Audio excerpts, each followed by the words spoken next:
Buongiorno e buona domenica a tutti, ben ritrovati con l'informazione di Telefriuli. Apriamo con la cronaca nera. C'è anche un giovane di Caneva, Marco Darè, tra le 4 vittime dell'incidente mortale avvenuto questa notte a Godega di Sant'Urbano. Siamo in provincia di Treviso. Il ragazzo avrebbe compiuto 19 anni a novembre. Il primo servizio. Questa notte 4 giovani hanno perso la vita in un incidente mortale a Godega di Sant'Urbano, in provincia di Treviso. Tra le vittime, 2 diciottenni e 2 diciannovenni, c'è anche un friulano. Si tratta di Marco Darè, residente a Caneva. Il ragazzo avrebbe compiuto 19 anni a novembre. Il sinistro è accaduto pochi minuti dopo le 2 in via Cordignano, strada exturbana che collega Godega e Cordignano. Stando ai primi rilievi, il veicolo sul quale i 4 viaggiavano, una Volkswagen Polo nera, sarebbe uscito autonomamente di strada all'altezza di una curva per poi ribaltarsi in un fossato. Una strada, questa, sulla quale hanno già perso la vita diverse persone. L'allarme è stato lanciato dai residenti della zona. Sul posto sono giunte 2 pattuglie della Polizia Stradale di Vittorio Veneto, i Vigili del Fuoco e i sanitari del 118. Purtroppo per i giovani, tutti morti sul colpo, non c'era più nulla da fare. Stamane gli agenti della Polizia Stradale erano ancora impegnati nei rilievi dell'incidente. Un ciclo escursionista si è infortunato questa mattina ad Ardago. Siamo nella frazione del comune di Budoia. L'uomo, un 33enne domiciliato alla base militare di Aviano, è caduto durante una discesa in località Masiere, sotto Colle Sant'Angelo. Sul posto sono giunti in furgone 8 tecnici della stazione di Pordenone del soccorso alpino che hanno portato prima soccorso e coadiuvato l'equipe del soccorso regionale. Il malcapitato è stato caricato sull'elicottero dopo essere stato stabilizzato e imbarellato ed è stato quindi trasportato in volo all'ospedale di Pordenone con un trauma toracico. 25 giovani sono stati identificati questa notte dai carabinieri del radiomobile di Udine. Stavano partecipando ad un rave party. Siamo a Camino al Tagliamento, precisamente a Bugnins, lungo l'argine del fiume Tagliamento. I militari giunti in forza e dopo le procedure di identificazione hanno invitato i presenti, arrivati con diversi camper anche da fuori regione, a lasciare immediatamente l'area nella quale erano accampati. Iniziate questa mattina, tra la curiosità dei tanti, le operazioni di disinnesco della bomba d'aereo americana rinvenuta nei giorni scorsi sul greto del fiume Tagliamento in comune di Codroipo. Il brillamento dell'ordigno bellico è previsto tra le 12 e le 14 di oggi.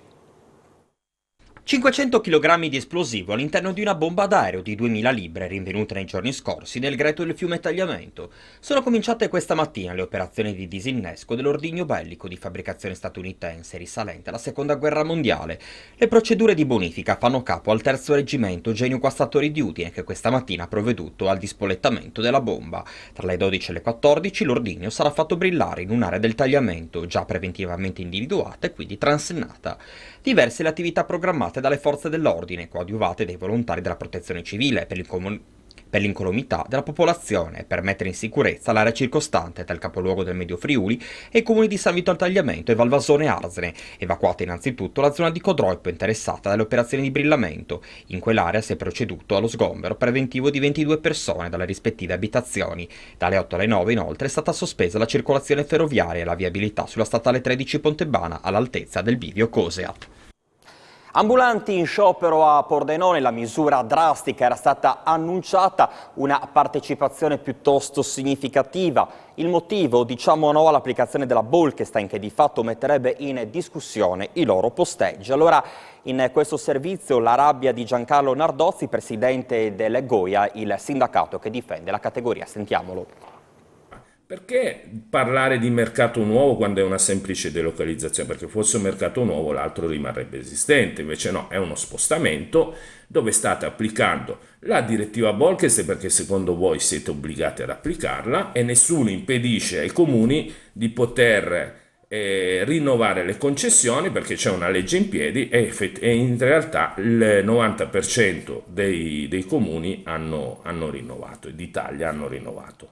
Ecco, allora, se si viene a dire che uno è contro la Bolkestein, spieghiamoci perché strumentalizzare e creare una situazione del genere che va a favorire un obbligo di applicazione di direttiva.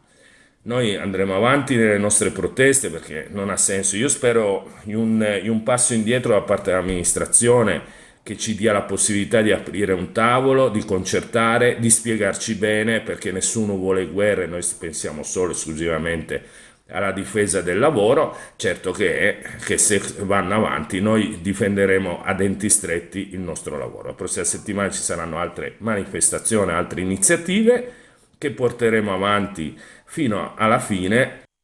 Quindi la protesta prosegue. Ieri sera Caparezza ha chiuso i concerti del 62esimo Festival di Maiano, 5.000 i fan che hanno assistito all'esibizione del cantautore rap pugliese. Il servizio.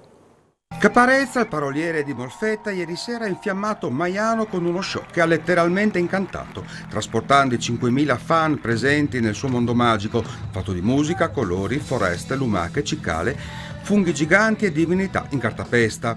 Dobbiamo abituarci ai cambiamenti del mondo, ha spiegato presentando le suite e i pezzi del suo ultimo disco, e per farlo è necessario concentrarsi meno su se stessi, imparando ad ascoltare gli altri e a dare maggiore fiducia al prossimo.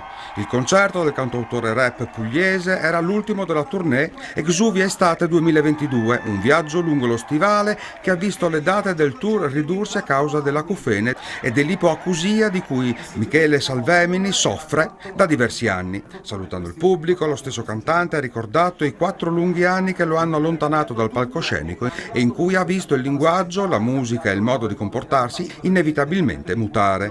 Non preoccupatevi per me, l'importante è che io sia vivo. Queste le ultime parole pronunciate prima di lasciare l'ascolto della canzone Eterno Paradosso. Un ultimo grande live, insomma, che ha segnato anche l'ultimo grande concerto per il 62esimo Festival di Maiano, che si avvia la notte di Ferragosto a salutare il suo pubblico con uno splendido finale pirotecnico. Nelle ultime 24 ore in Friuli Venezia Giulia sono stati riscontrati 435 nuovi contagi da Covid-19 su 3.195 tamponi processati ed effettuati, 2 le persone decedute, una a Udine e una invece a Pordenone. Sono 6 le persone ricoverate in terapia intensiva, 227 quelle in altri reparti. La musica swing è stata protagonista dell'appuntamento di Villa di Topo Florio a Butrio per il Festival nei Suoni dei Luoghi. Sul palco il Gorni Kramer Quartet. Il servizio.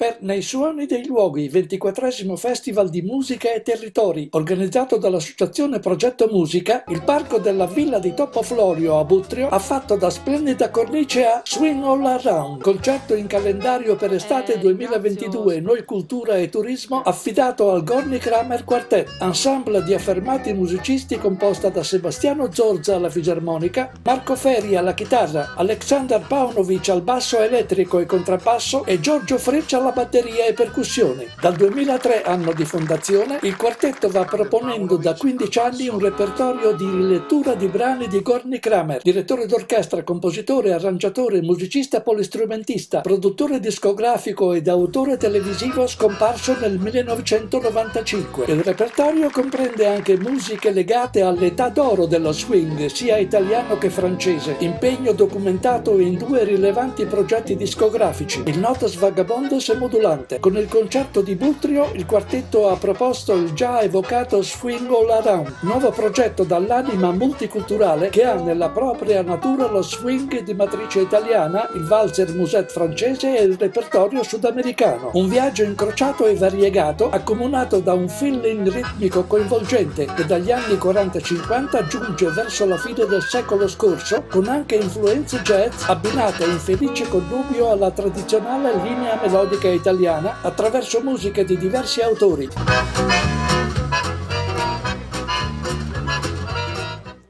Era questa l'ultimissima notizia, grazie ancora per l'attenzione, buon pranzo, ci rivediamo con l'informazione alle 19.